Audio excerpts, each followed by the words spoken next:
السلام علیکم ورحمۃ اللہ۔ یہ 25 اکتوبر 1947 کی بات ہے کہ ہم پاکستان کے بعد پہلی بار عید الاضحیٰ کا تہوار منایا جانا تھا۔ قائد اعظم جناح اور دیگر سرکاری عمائدین نے 18 اگست 1947 کو عید الفطر کی نماز اس وقت کے وفاقی دارالحکومت کراچی میں بندر روڈ پر مولوی مسافر خانہ کے نزدیک مسجد قصابہ میں ادا کی تھی، جو عیدگاہ کے نام سے بھی معروف تھی۔ اس نماز کی امامت کا فریضہ مشہور عالم دین مولانا ظہور الحسن درس نے انجام دیا تھا۔ 25 اکتوبر 1947 کو عید الاضحیٰ کی نماز کی ادائیگی کے لیے بھی اسی مقام کا انتخاب ہوا۔ اس مرتبہ بھی امامت کا فریضہ مولانا ظہور الحسن درس کے حصے میں آنا تھا۔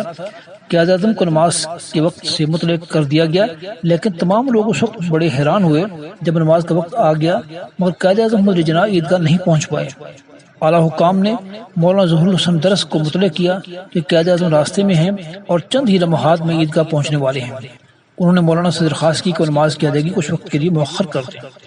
مولانا ظہور الحسن درس نے فرمایا، میں قائد اعظم کے لیے نماز پڑھانے نہیں آیا ہوں بلکہ خدا عز و جل کی نماز پڑھانے آیا ہوں۔ چنانچہ انہوں نے صفوں کو درست کر کے تکبیر فرما دی۔ ابھی نماز عید کی پہلی رکعت شروع ہوئی ہی تھی کہ اتنے میں قائد اعظم محمد جناح بھی عیدگاہ پہنچ گئے۔ نماز شروع ہو چکی تھی۔ قائد اعظم کے منتظر اعلیٰ حکام نے قائد سے درخواست کی کہ وہ اگلی صف میں تشریف لے چلیں، مگر قائد اعظم محمد جناح نے ان کی اس درخواست کو مسترد کر دیا اور کہا کہ میں پچھلی صف میں ہی نماز ادا کروں گا۔ چنانچہ ایسے ہی ہوا اور قائد اعظم نے پچھلی صف میں نماز ادا فرمائی۔ قائد اعظم کے برابر کھڑے نمازیوں کو بھی نماز کے بعد علم ہوا کہ ان کے برابر میں نماز ادا کرنے والا ریاست کا کوئی عام شہری نہیں بلکہ ریاست کا سربراہ تھا۔ نماز کے بعد جب نمازیوں کے علم میں یہ بات آئی، پوری عیدگاہ قائد اعظم جناح زندہ باد کے نعروں سے گونج اٹھی۔ قائد اعظم نمازیوں سے گلے ملنے کے بعد آگے تشریف لے آئے۔ انہوں نے مولانا ظہور الحسن درس کی جرأت ایمانی کی تعریف کی اور کہا کہ ہمارے علماء کرام کو ایسے ہی کردار کا حامل ہونا چاہیے۔